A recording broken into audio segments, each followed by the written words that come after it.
I stopped paying. That's it. No argument, no ultimatum, no dramatic exit. I just stopped. Stopped transferring money into my son's account on the 15th of every month. Stopped showing up every Sunday with groceries I paid for and meals I cooked in their kitchen. Stopped pretending I hadn't heard what my daughter-in-law said to her friend on the back porch of my own son's house, a house whose mortgage I had been quietly covering for 4 years. I heard every word. I want to tell you something first, before I get into all of it. I am 67 years old. I live alone in a 2-bedroom condo in Oakville, Ontario, about 40 minutes outside Toronto. I retired 3 years ago after 28 years as an office administrator at a law firm downtown. I am not a wealthy woman, but I am careful. I always have been. My late husband, Gordon, was the same way. We clipped coupons. We drove our cars until the wheels begged for mercy.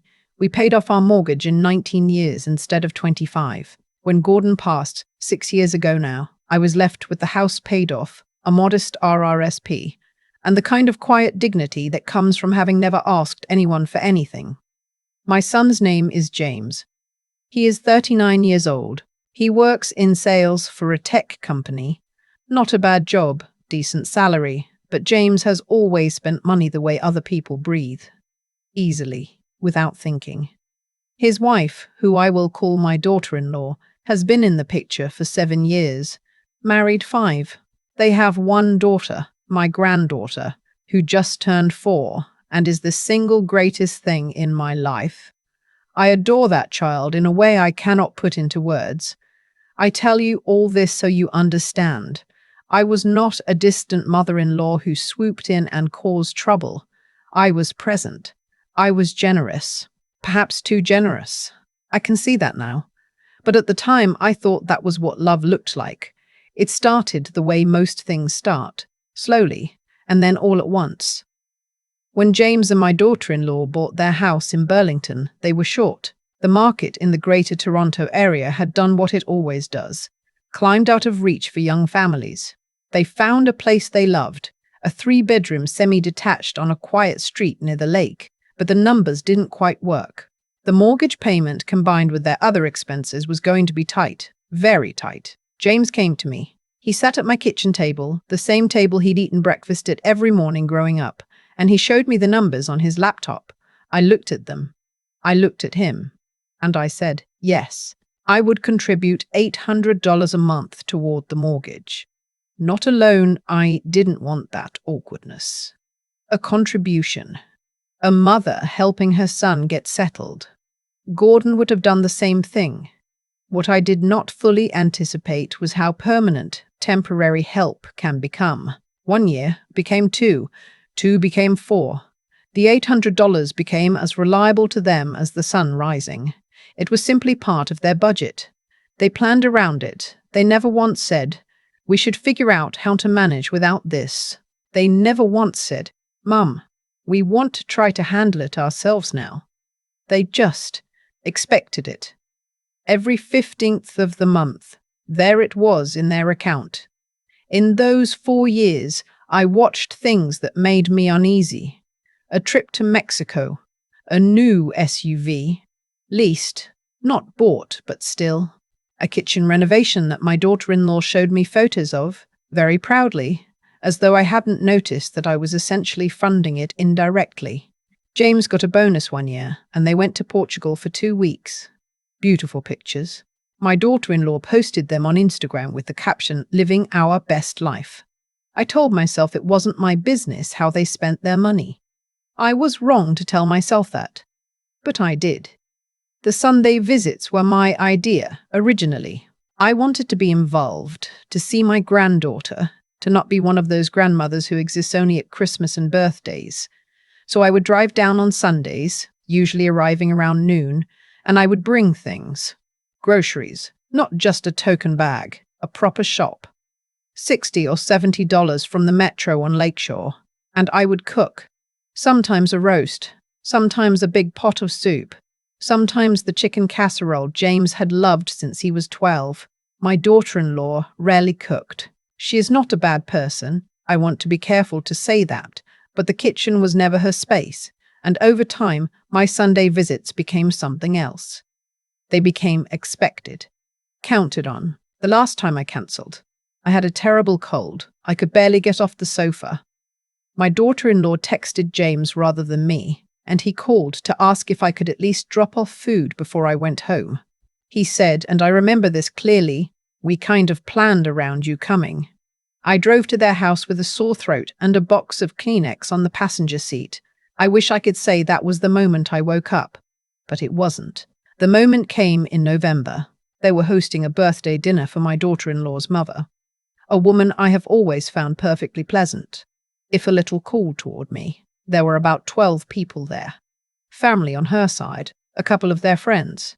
I was seated at the far end of the table, near the kitchen, which I had arrived 2 hours early to help set up, and which I had contributed to with 2 bottles of wine from the LC Bow and a tray of appetizers I'd made at home that morning. The dinner was fine.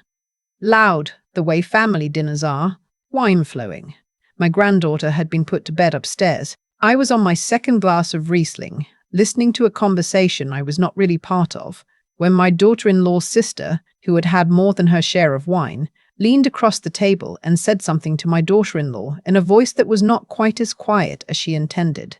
She said, "Does your mother-in-law actually contribute anything, or does she just show up and take up space?" And my daughter-in-law, my son's wife, the mother of my granddaughter, the woman whose mortgage I had been helping to pay for 4 years, laughed. She laughed and said, "Honestly, I keep asking myself the same thing." I did not move. I picked up my wine glass and I took a sip and I looked at the centerpiece on the table, a little arrangement of dried flowers and small orange gourds, very autumn, very Pinterest. I stared at it for what felt like a long time. My son was at the other end of the table. I don't know if he heard. I stayed for another 40 minutes. I helped clear the plates. I said goodbye to everyone warmly. I drove home on the QEW in the dark, the lights of Burlington, and then Oakville sliding past my windows, the radio off. And I was very, very calm. That frightened me a little. How calm I was. I had expected to cry. I did not cry. I went home. I made myself a cup of chamomile tea. I sat in my kitchen, at my table, and I thought about what I actually contributed. $800 a month for 48 months. $38,400. Sunday visits, roughly 45 of the last 52 Sundays. Groceries and cooking each time, averaging $85 in 3 hours, $3,825 in groceries, 135 hours in their kitchen. I had also, the previous spring, paid for new tires on my son's car when he said he couldn't afford them before a road trip. $720 at Canadian Tire. I had bought my granddaughter's crib, her stroller, her winter wardrobe for 2 consecutive years. Her birthday parties. I sat there and I added it up, and I thought, I contribute nothing. That night, I made a decision. Not out of anger. The anger would come later, smaller and more manageable than I expected. I made it out of something colder and clearer, a kind of recognition. If I contribute nothing, then nothing should change when I stop. The 15th came 11 days later. I did not transfer the $800. I waited. On the 17th, James called. I let it ring. He called again an hour later. I answered. He said the mortgage payment had bounced. He said it in that particular tone he sometimes uses, not quite accusatory but with an edge underneath, as though I should have sent him a notice, as though I owed him a schedule. I said, "I know." He was quiet for a moment.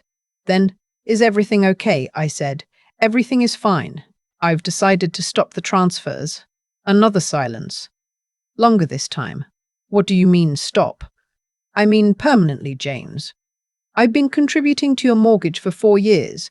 I've decided it's time I stopped." He asked if it was about money. I said no, my finances were fine. He asked if I was upset about something. I said I would rather not get into it over the phone. He said, "Okay, can we come over this weekend?" I said that would be fine. They came on the Saturday. My daughter-in-law sat across from me at my kitchen table. The same table, always the same table, with an expression I know well. The expression of someone who is waiting to manage a situation. James sat beside her. They had not brought my granddaughter, which told me they were anticipating a difficult conversation. My daughter-in-law spoke first. She said she understood I might have concerns, and that if there was something they'd done to upset me, they were sorry. I looked at her. I said, "I heard what you and your sister said at the dinner, about whether I contribute anything." The colour left her face. Not dramatically, not like in the movies. Just a slow, quiet draining. I didn't raise my voice. I am not a shouting person.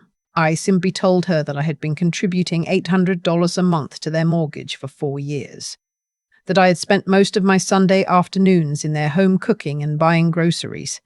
That I had purchased tires, furniture, clothing, birthday parties, and that I had apparently done all of this so invisibly and so thoroughly that she could sit at a table with her sister and wonder aloud whether I contributed anything at all. I told her the transfers were done. I told her the Sunday visits were done in their current form. I would still see my granddaughter. That was not negotiable. That would never change. But I would no longer be arriving early to set up and staying late to clean up and stopping at the grocery store on the way. James said very little during this. He looked at the table. I think he was ashamed. I hope he was. After they left, the house was very quiet. I will not pretend the following weeks were easy. James called several times. The tone shifted from wounded to slightly desperate as the financial reality of the missing $800 settled in. He mentioned that they were looking at refinancing. He mentioned that they might have to pull from their line of credit. He did not apologize for the dinner. My daughter-in-law texted me once, a long message that used the word misunderstanding 4 times. I read it in the parking lot of a Shoppers Drug Mart, and then I locked my phone and went in to buy vitamins. I want to be honest with you about something. There were moments, mostly at night, lying in bed, when I second-guessed myself. I thought about my granddaughter. I thought about whether I was punishing her for her parents' behavior, and that thought was the hardest one. I turned it over and over, but I kept coming back to this. I was not cutting them off. I was not disappearing. I was simply declining to be invisible while present. There is a difference, and it matters. In January, 2 months after the dinner, James asked if we could meet for coffee, just the 2 of us. We met at a Timothy's near my condo, a Tuesday morning. The place half empty the way coffee shops are on weekday mornings in winter. He was already there when I arrived. He had ordered me a tea, which was a small gesture, and not a small gesture at the same time. He apologized. Not a managed apology, not a diplomatic one. He sat there with his hands around his coffee cup, and he said he was sorry. He said he'd known for a while that they'd been taking me for granted, but that he hadn't done anything about it because it was easier not to. He said he'd spoken to his wife and that she was ashamed of what she'd said and that she wanted to apologize to me herself. I listened to all of this. I watched his face. I know my son's face. I have known it since the morning he was born, red and furious and perfect. I told him I accepted his apology. I told him I loved him. And I told him that love and financial support are not the same thing, and that one does not have to come bundled with the other for the love to be real. He nodded. He looked like he was trying not to cry, which is very James. He has always been embarrassed by his own emotions. He said, "I think I forgot that you were a person. Not just my mother, an actual person." I didn't know what to say to that, so I just picked up my tea. My daughter-in-law and I had our conversation a week later, at my condo. She sat in the same chair James always sits in, and she apologized in a way that was clearly genuine and also clearly cost her something. I accepted it. I am not looking to hold anything over anyone. I am 67 years old, and I have better things to do with the time I have than nurse resentments. But I did not resume the transfers, and I told her that directly, kindly, looking her in the eye. I said, "You are capable people with good incomes, and this is something you can manage without me. It might require adjustments. It might mean cussing some things, but you can do it, and you should, not because I'm punishing you, but because every person should know they can hold up their own roof." She nodded. I made us tea. We talked, actually talked, for the first time in I don't know how long, about my granddaughter, about a book she'd been reading, about her own mother, who was dealing with some health things. I found out things about her I hadn't known. That surprised me. It is now the following March. I am sitting in my condo on a Sunday afternoon, and for the first time in years, Sunday afternoon feels like mine. I am going to my son's house for dinner at 5. Not to cook, not to bring groceries, just to go. My granddaughter has been asking for me, apparently. My son left a voicemail that made me smile. She had told him very seriously that Grandma needed to come over because she had something important to show her. He didn't know what it was. I don't either. But I am going to find out. James and his wife are refinancing. They have made cuts. The Portugal trips are on pause. The Sunday meal deliveries are gone. My son told me, without bitterness, in fact, with something that sounded almost like pride, that they had actually gotten their grocery budget under control for the first time. That his wife had started cooking and discovered she was better at it than she'd thought. Small things, but real ones. I still speak to my son several times a week. I still adore my granddaughter with every bone in my body. What has changed is the texture of things. There is less ease, but more honesty. Less convenience, but more respect. I find I prefer it. I find I breathe differently now on Sunday mornings. Something Gordon used to say comes back to me sometimes. He'd say, "Don't make yourself so available that people forget you have a self to get back to." I thought I understood it when he was alive. I understand it differently now. I did not vanish. I did not cut them off or blow anything up or make a scene at a dinner party. I simply stopped accepting the terms I had never actually agreed to, and in the space that opened up, something more honest grew. I think that's worth 67 years of figuring out. I used to think that giving quietly was the most decent thing a person could do. No fanfare, no keeping score, just showing up and doing what needed doing because you loved someone. Gordon believed that too. It's how we built our life together, without noise, without expectation of applause. And I carried that into how I loved my son. But there's a difference between giving quietly and being erased quietly. I didn't understand that distinction until I was sitting alone in my kitchen at 11 o'clock at night, doing arithmetic on $38,000 and 135 hours, while the words, "honestly, I keep asking myself the same thing," played on a loop in my head. What happened to James? The scramble, the bounced payment, the hard conversations about groceries and budgets wasn't punishment. I want to be clear about that, at least to myself. It was simply what happens when something real is finally removed from a situation that had been built around pretending it wasn't there. Cause and effect.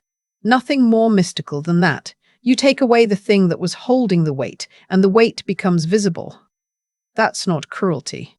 That's honesty. What I've thought about most, in the months since, is how we do people a disservice when we make things too easy for them. I did it with James for years. I smoothed the path, filled the gaps, made the hard things soft. And in doing so, I accidentally told him over and over that he didn't need to develop the muscle for difficulty, that someone would always catch what he dropped. That was my failing, and I own it. Real care, the kind that actually serves someone, sometimes looks like stepping back and letting them feel the full weight of their own choices. Not because you want them to struggle, but because struggle is how a person learns. They're capable. James, at 39, is figuring out things he should have figured out at 25. He is learning to hold up his own roof. And I have watched, with something that is equal parts pride and sadness, as he has risen to it. He has more integrity now than he did a year ago, not because I lectured him, but because circumstances required it of him. That's how character actually forms, not through speeches, but through the moments when there's no one left to absorb the consequence for you. My daughter-in-law surprised me. I didn't expect to feel warmth toward her again so soon.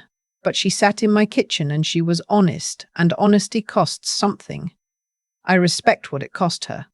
There is a kind of quiet courage in being willing to look at yourself clearly, especially when what you see is unflattering. I think she has more of that in her than she knew. I'm 67 years old, and I'm still learning what it means to love someone well. I think that's all right. I think that might be the whole project. Learning, again and again, that real love has a spine, that it doesn't dissolve itself to keep the peace, that it says clearly and without anger, I was here all along, I just needed you to see it. Gordon would have understood. I think he would have been proud.